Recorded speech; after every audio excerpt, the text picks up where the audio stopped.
may be true. The director, Philip Noyce, did a really good job directing these action scenes. Yeah. I mean, in fact, the standout thing about this movie is that it's also Noyce. But, I mean, he does. The fight scenes, they feel like when you're the ones in Taken. But there's no bullshit. There's no show-off. It's just like, pow, pow, you're down. Ow, that's going to hurt for 6 months. I would say it's somewhere in between, because they don't spend the time like fetishizing over it like they did with the Black Widow scene in Iron Man 2. Yeah. But there's a little acrobatics going on here. It makes it exciting. It makes it fun. Acrobatics where? You mean the scene where Angelina Jolie jumped on the wall with her 1 foot only to punch a guy in the face, or she just did I saw that scene 3 times in this movie where she just kicks the wall, she jumps up to a wall, kicks it, and then punches a guy in the face. I didn't have a problem with her in the movie. I've always thought Angelina Jolie was a good actress, which surprises me why she's in something like this, because it really doesn't build any character with her. I tell you what really bothered me about this, where I couldn't care about her character. Everything about her is told in flashback. They have so many disruptive flashbacks in this, and that's just the thing that I don't like, where they use that to tell the story. I mean, she encounters somebody that she loves. It's not told through true acting and emotion. What do? They cut back to a flashback of a wedding. And that really just made me... A lot of those scenes were insignificant. I mean, it was really like, here's a shot of them at a wedding. Well, but you really didn't buy into the romance. You'd rather have exposition of them talking about how much she's in love? No, don't do that. Don't do that. Of like, would you rather have what you think? Do you want character depth or not? I know. What I'm saying is, let's go back to a word that we used a lot in another review, and let's use 2: acting and subtlety. I would rather see her bend down and look at somebody she cares about and express this. You just want to see her bend down. Hell yeah. Let's not see the tears. Let's see her bend down from the back. Let's see that ass. No. I would rather see her emote instead of cutting to something else. I don't really need to see that. I know that this is somebody she cares about. Do I really need to see them at a wedding to remind me that they're husband and wife and this is somebody she loves? No, I don't need to see that. Here's a perfect example of how you can do something like that right. Remember, we've all seen Terminator, right? Every time Kyle Reese looks at a picture of Sarah Connor and you look at it, you see his eyes, you just see how much he concentrates on that photo. He loves her. He's like obsessed with her. How come actors can't do that anymore? Because in the Terminator, it was part of the mystery, and they couldn't show you, or it would have ruined the end of the film. But you still buy it, though, right? You buy, regardless of you watch it back, you can buy that he really. And they do use flashbacks in the Terminator. Thank you very much. No, they don't. Yes, they do. They show their love for each other. Terminator too. You discover that as the movie's going along. When you see that, you don't see that ever in flashbacks. You see the Plus, now that you bring it up, I'm thinking, Kyle Reese is like the ultimate stalker, that he went through time just to track this woman down. He did it to save the human race. Whatever. That's his cover. That's what I'm talking about. He was after pussy. What's stronger, the lure of pussy or saving the what the lure? Be honest. What you asking me? That's not fair. That's what that chick who was living in David Letterman's apartment said too. And here's another thing. I did think the action scenes were directed well. But they did some things where maybe not. Yeah, I'm a nitpick because I thought it was ridiculous. Because I think it's something that everybody can recognize. She's sliding down an elevator shaft, no protection on her arms.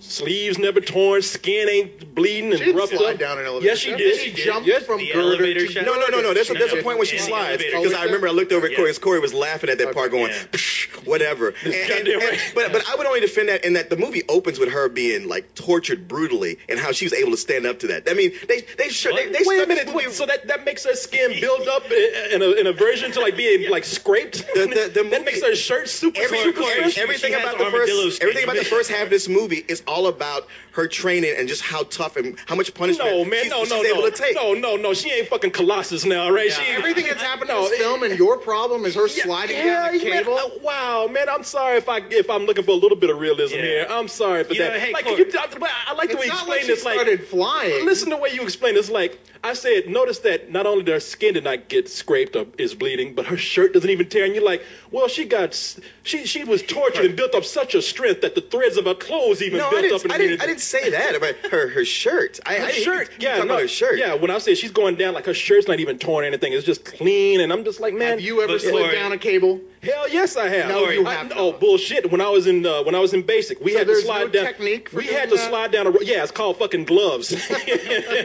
Corey, but they did show that one scene where after having her fun downtown and through traffic, where she actually has like that one little cut on her side that she fixes with. Oh yeah, I love that. And that's another thing. Oh, she goes like she gets hit by several trucks, gets beat down, gets attacked by sharks and all kind of shit, and then and all of a sudden, that would have been cool. It's that one little selective cut right there, the non-lethal cut to show like, oh, she is vulnerable in that one spot. I thought for sure they were going to show what brand of tampons it was. I know, that's a funny thing. Super absorbent. Yeah. Actually, it's a scene where she breaks into a bathroom and knocks that vending machine off the wall and pulls out a tampon. I'm like, damn, she really is on a period right now.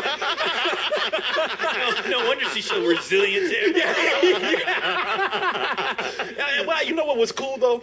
I did like those scenes where you have like two army guys, the no-name army guys. One guy's sitting up there like, so what are you gonna do this Saturday night? Oh, the wife just wants to go and eat dinner again. And then Angelina Jolie just comes out the shadows. They were like the stormtroopers. Because they weren't talking about nothing. But no, you guys are boring. You guys got that XT7. I just thought it was funny because she did that about 3 times. It just flew out of nowhere. Yeah, they're sitting there trading Yu-Gi-Oh cards. At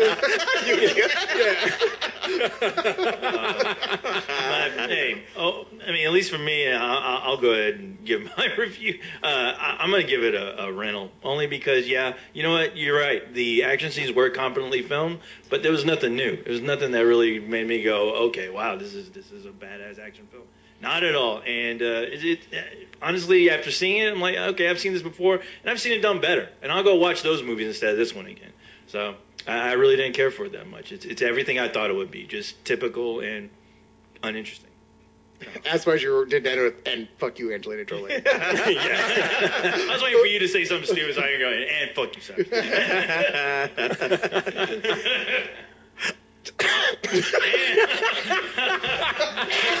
Wow. Yeah. You all right there, Leon? Yeah, I'm good. Water. I'm sorry. It's my leukemia. I'll be all right. You know what? Like I said, it's a better movie than I thought it was going to be. And as much as it is fun, it moves. It's never boring. The score kept it going. Some good acting. This score you liked? You know what? Because they knew when to turn it off, and it had a definite ending to it. And anyway, but besides all that, it is that kind of fun movie that co-host, you say you've seen it done better. I have too. But I've seen it done worse. I've seen it done worse a lot. So I go like, hey, man, you know what? You entertained me for the time it was on. I wish it could have kept the quality all the way through. Toward the end, I thought it started to lose it. But for the most part, I give it a low matinee. It's funny. I think I'm surprised I actually liked it more than you did, I think. I agree with most of the things that you said. My really only problem with it was that I felt like I don't mind a big complicated spy plot. It's just they could have tightened that up a lot. Sure. And sold it as a believable spy movie instead of just a, huge, silly, dumb action film. I mean, this is no dumber than the action films we worship from the 80s with the shit she gets away from. For sure. Yeah, but, it is I would have liked it a lot more if it was called Last Action Hero Part 2, all right? It is what it is, and I did really enjoy what it did, despite those flaws and despite an ending that really that ending stunk. Yeah, they totally stuck the landing, and it's embarrassing watching. Like, come on, guys, really? That's just a cheap way of praying for more money. I'm going to give it a high matinee, though. I liked it that much. Well, thank you, Cyrus, for letting them have the opportunity to make more of these because of your great. I would watch another one with reservations. There were a lot of good things going for this. A lot of good supporting people in here. Chiwetel Ejiofor, I thought it's one of those guys who always up the level of anything that he's in a little bit. What's his name? Liev Schreiber. Yeah. Even though he is the same guy over and over again, I like him. I don't think he's the same guy over and over. I think he is, but I like that. I don't mind that. And I did think the action scenes were cool. I thought Angelina Jolie was.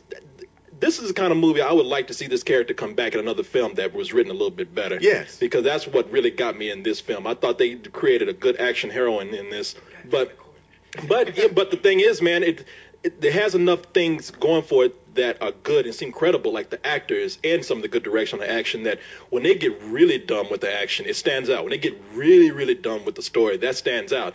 And you say you like that score, but even that score got dumb to me. There's a moment I swear they actually, because they got a chorus in there with somebody, I think people are actually singing, okay. Wow, I totally forgot about that. But that's toward the end. That's at the point where I was like, oh, damn, they're starting to lose it now. I was like, wow, somebody's actually ripping off the He-Man song where they just throw in the name He-Man, He-Man. More like ripping off Shaft, really.